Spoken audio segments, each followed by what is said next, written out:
Ang first step natin na gagawin dito, kapatid. Kapatid, pero syempre, ay kung bago ka pa lang sa channel ko at gustong gusto mo na mga ganitong video ay mag-subscribe ka na para maging updated ka sa mga bago upload natin. Nag-upload ako ng isa o higit pa sa isang linggo.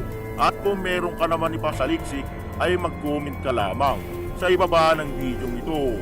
Maraming salamat po. Ay i-click natin itong camera ng cellphone natin.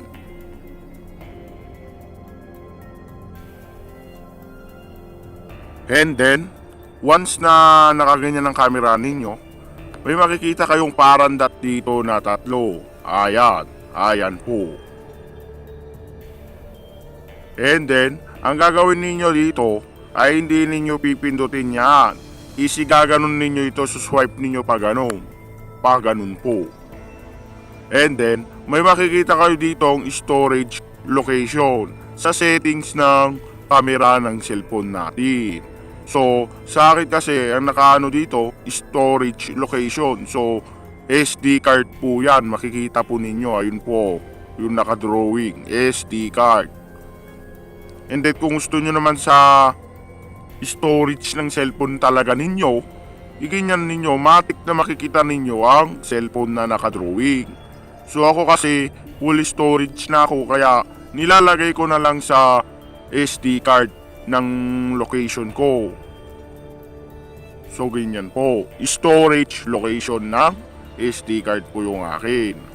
So ayun po. So kung may bago naman kayong, kung may kabibili naman kayo na SD card po dyan, gawin nyo na po ito para magamit po ninyo sa camera po ninyo. So ganun lang po. Kasi kapag sa SD card kasi ng cellphone natin, lalo na kapag 2 GB RAM lang, napakabilis pa full storage. Lalo na pag isang oras ka lang magbibideo, full storage ka na. Kung gusto mo talaga ng matagal umabot ng mga ilang oras hanggang gabi, karamihan kasi sa mga ibang tao ay mibili na lang sila ng SD card kapag maliit lang yung gig RAM ng cellphone nila. So ganito rin ang ginagawa ko. So yung gig lang ng cellphone ko ipapakita ko dito para maniwala kayo.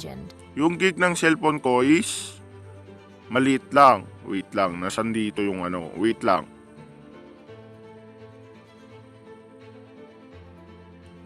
Ayan, makikita ninyo na available space na lang niya is nasa 388 MB. So 388 MB yung available niya. So yung total space ko is nasa 16 gig lang GB. So pakalit lang yan, bali 2 gig lang yan.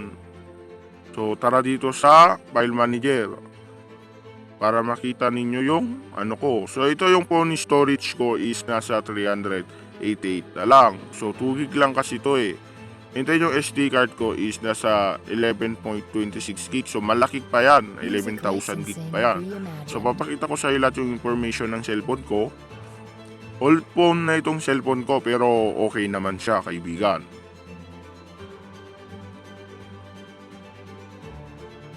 Wait lang.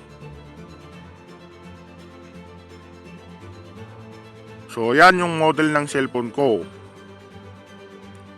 Pantouch OS based on Android TM. So ayan lang siya yung mga ano ng cellphone ko. So yung pan ng cellphone ko nasa Android version niya is nasa 6.01 lang. So napakalit lang yan. Yung iba, mga bago ngayon is nasa 10 na, nasa 9 ganun. So lalaki na. So yung RAM ko is nasa 2 gig lang. So napakalit lang yan. Okay na yan. So ilalagay ko na rin sa mga wala pang SD card dyan. Lalagay ko na lang din yung link ng SD card na binili ko kasi original ito. Yung iba kasi local. So ilalagay ko na lang po sa link ng description o kaya po sa comment section. Lalagay ko na lang po yung link ng SD card po na yun. Bibili na lang po ninyo sa online.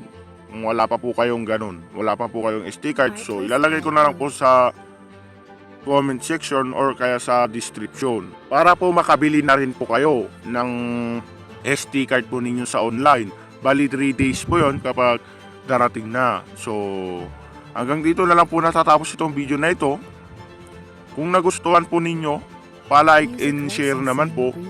At mag-subscribe na rin po kayo kung may natutunan po kayo dito sa video na ito, kung nakatulong po ito sa inyo. So, kayo na po ang bahala na mag-subscribe sa akin channel. Hindi ko naman po kayo pipilitin. So, on this Skip YT, maraming salamat po. Kita-kits po ulit tayo sa susunod. I'm out.